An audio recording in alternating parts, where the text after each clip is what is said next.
اس دنیا میں بھی ایک جنت بنانے کی کوشش کی گئی تھی۔ جی ہاں، یہ قرآن کا واقعہ ہے اور بات ہوگی شداد کی جنت کی۔ یہ تو ویسے آپ قوم عاد کی آندھی کے عنوان میں جب ہم نے یہ سلسلہ بیان کیا تھا، یاد رہے کہ قوم عاد کا موری سے آلہ عاد بن اوس بن ارم بن سام بن نو ہے۔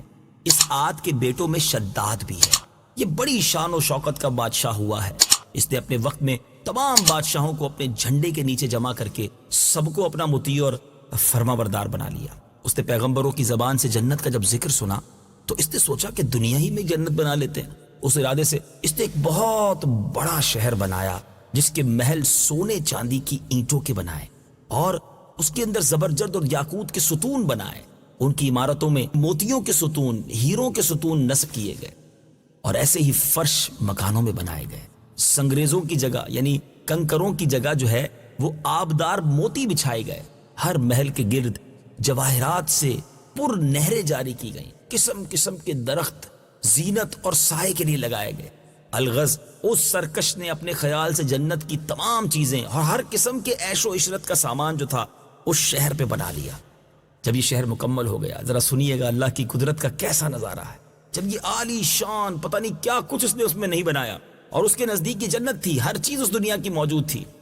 مگر جب یہ شہر مکمل ہوا تو شداد بادشاہ اپنے سلطنت کے لوگوں کے ساتھ جب اس طرف روانہ ہوا، جب اس جنت اور اس کے درمیان ایک منزل کا فاصلہ باقی رہ گیا تو آسمان سے ایک ہولناک آواز آئی جس سے اللہ تعالیٰ نے شداد اور اس کے تمام ساتھیوں کو ہلاک کر دیا اور وہ اپنی بنائی ہوئی جنت کو دیکھ بھی نہ سکا۔ حضرت امیر معاویہ رضی اللہ تعالیٰ عنہ کے دور حکومت میں حضرت عبداللہ بن کلابہ اپنے گمشدہ اونٹ کی تلاش میں چلے تھے اور تلاش کرتے کرتے صحرائے عدن سے جب گزرے تو اس شہر میں پہنچ گئے اور تمام زینتوں اور آسائشوں کو دیکھا، مگر دیکھا یہاں تو کوئی رہنے والا ہی نہیں ہے اور بسنے والا انسان ہی کوئی نہیں۔ یہ تھوڑے سے جواہرات وہاں سے لے کر چلے آئے۔ جب یہ خبر حضرت امیر معاویہ رضی اللہ تعالیٰ عنہ کو معلوم ہوئی تو انہوں نے عبداللہ بن کلابہ کو بلا کر پورا حال دریافت کیا۔ انہوں نے جو کچھ دیکھا تھا سب کچھ بیان کر دیا۔ پھر حضرت امیر معاویہ رضی اللہ تعالیٰ عنہ نے حضرت کعب الاحبار رضی اللہ تعالیٰ عنہ کو بلوایا اور ان سے دریافت کیا کہ کیا دنیا میں کوئی ایسا شہر بھی ہے؟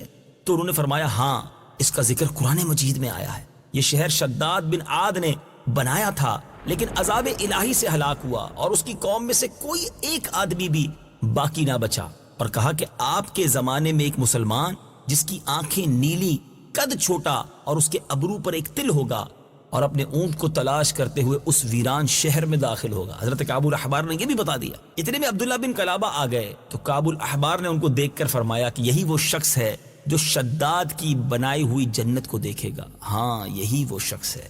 کیا بات ہے صحابہ کرام کی، کیسا علم رکھتے ہیں۔ قرآن اس کے بارے میں کیا کہتا ہے؟ آئیے تلاوت قرآن اور اس کا ترجمہ سنتے ہیں۔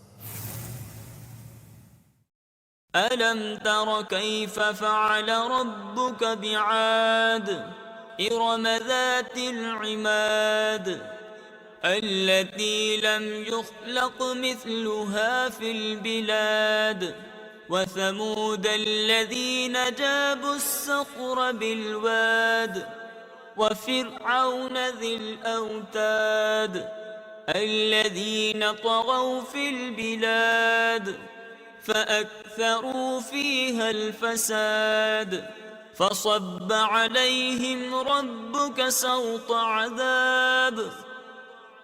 ترجمہ: کیا تم نے نہ دیکھا کہ تمہارے رب نے عاد کے ساتھ کیسا کیا؟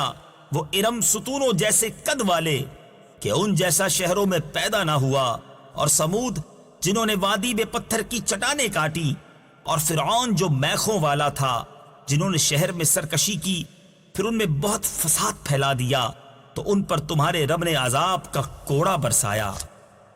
اے میرے میٹھے اسلامی بھائیوں اور مدنی چینل کے ناظرین، اللہ تبارک و تعالیٰ کو بندوں کی سرکشی، تکبر اور غرور بے حد ناپسند ہے۔